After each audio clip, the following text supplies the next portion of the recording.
อยู่กับบ่าวออยลูกอีสานเมื่อนี้สิพาว่าปลาเดือนครับพี่น้อง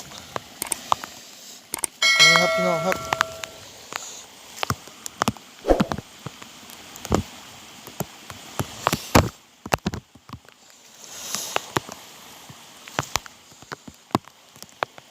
นี่วะเฮ้ย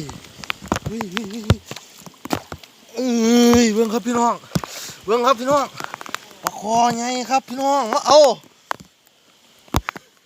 เบิ่งครับพี่น้องปลาคอไงครับพี่น้องได้แล้วครับตัวนึงครับนี่ครับพี่น้องนี่ครับพี่น้องนี่ครับพี่น้องเบิ่งครับพี่น้องนี่ครับเบิ่งครับฮึบนี่ครับพี่น้องเบิ่งครับพี่น้องครับนี่ครับพี่น้องเบิ่งครับปลาดุกครับนี่ครับพี่น้องเบิ่งครับใส่ครับพาดเอามันได้นี่ครับพี่น้องเรียบร้อยครับ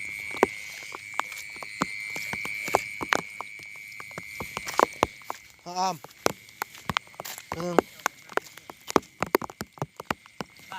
ปลาดุกนี่ครับพี่น้อง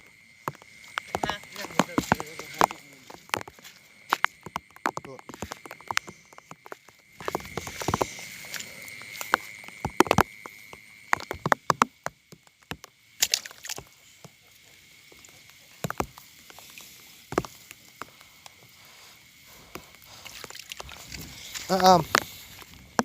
ลอยครับพี่น้องแต่ปลาดุกตัวนึง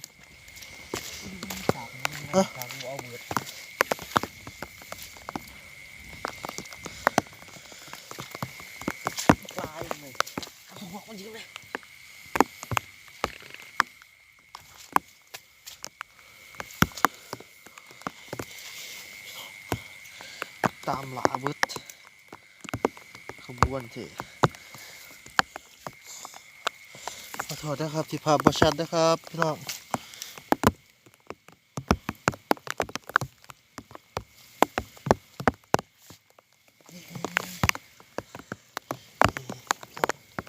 นะครับบ่าวอามมือเปล่าจับปลาดุกครับ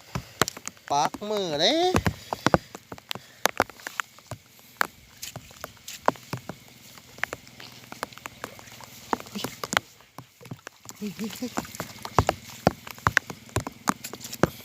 โอ้ยรุดมึงรุดจมูกก่อนไปใส่ละ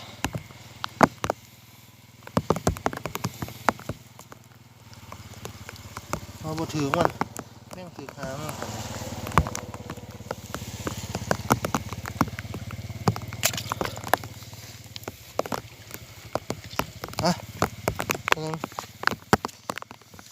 ใส่แล้วครับเอ้ยนี่เอากูทิ้งโหลดลงครับพี่น้องครับอ้ามโอ้ได้แล้วตัวนึงเนี่ยปลดไว้กลางทางนี่เด้อแล้วก็ปลดปลาดุกไว้กลางทางปลดปลาดุกไว้นี้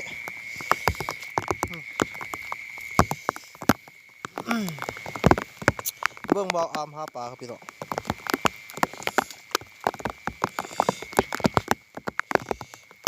เบื้องบ่าวอามหาปลา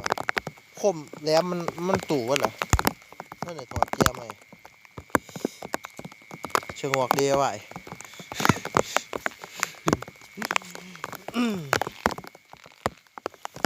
น้องพี่น้องอามมาโอ้ปลาดุกนี่บืนอยู่กลางท่า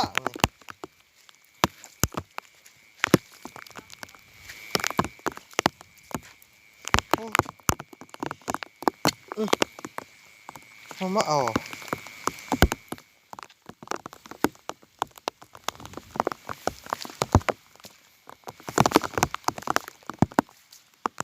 ตัวกับบืนอยู่น้ำแข็ง นี่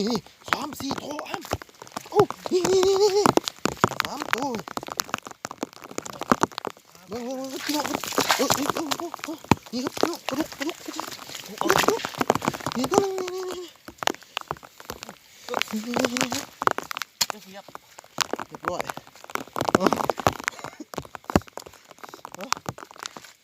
ี่ย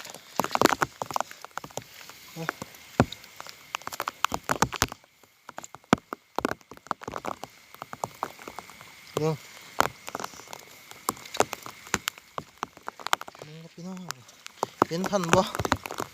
หลายตัวหลายเด้อนี่โอ้บ่ทันเอาแม่อ้ำ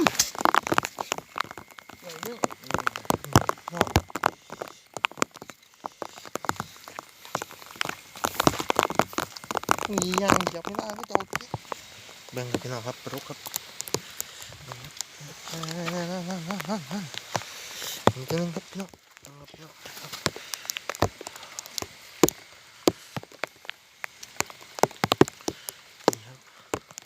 ใช่ละ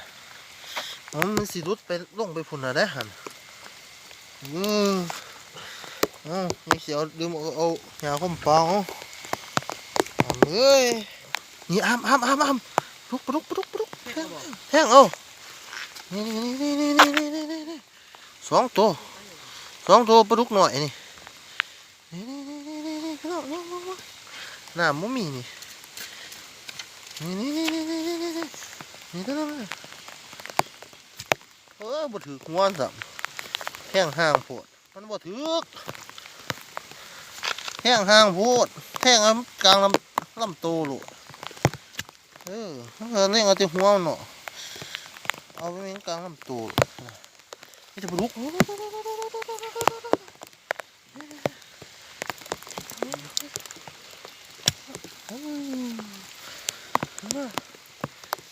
ท่านผู้ชมเบิ่งน้ำมิติเบิ่งพี่น้องเต็ม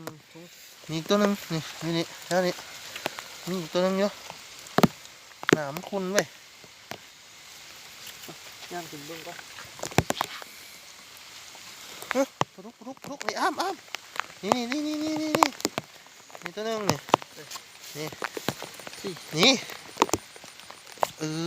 นั่นล่ะ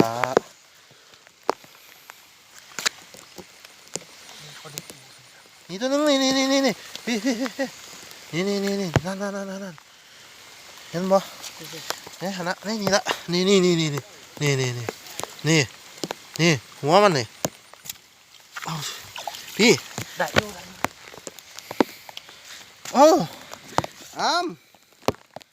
ลูกตัวนึงซ่อนเอเลียดอยู่นี่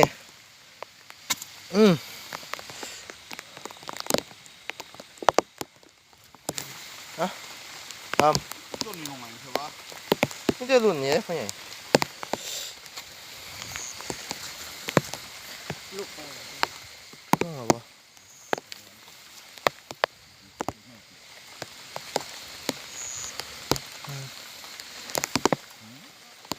ไม่ใส่เยอะ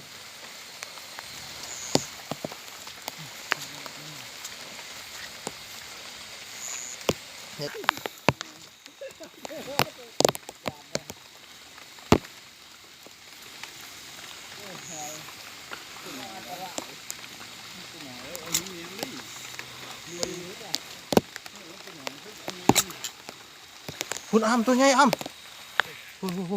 นั่นละ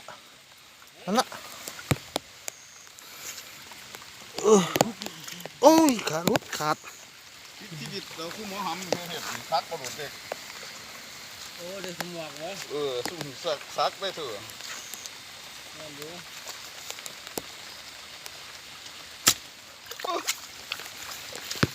ไปแล้วโอ้ย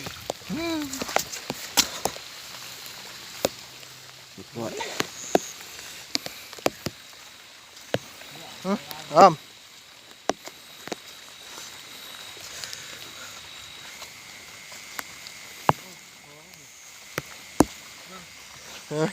ใส่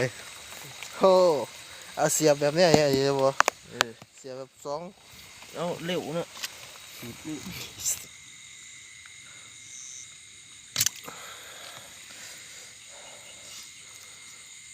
หืมมีพยายามหนี้ไปใส่ยี่บ่หืมจำปะนะมันบรุษดึกฮะน้องพี่น้องมีแต่ปลาดุก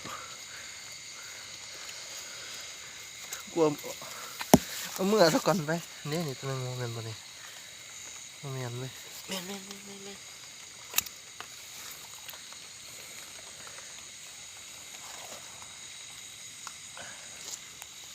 นี่หน่อย ฮะเฮ้ย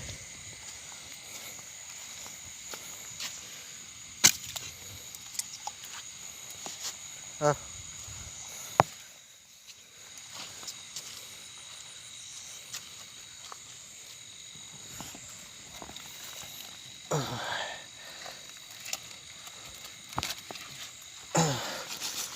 จีออกมาละ ไป มีแต่ปลาดุกครับพี่น้อง ไปเลยเพิ่น มีแต่ปลาดุกครับพี่น้องครับเพิ่นครับร้ายครับพี่น้องนี่นะครับร้ายครับตายเบัดครับอันนี้ตายจน แผลจนเป็นด่าง ถึกติงจนเป็นด่างห้อยด่างเลยมีแต่ปลาดุกครับพี่น้องครับพี่น้องเอ้ยมีแต่ตัวงามๆครับพี่น้องฝากกดไลค์กดแชร์กด Subscribe นะครับ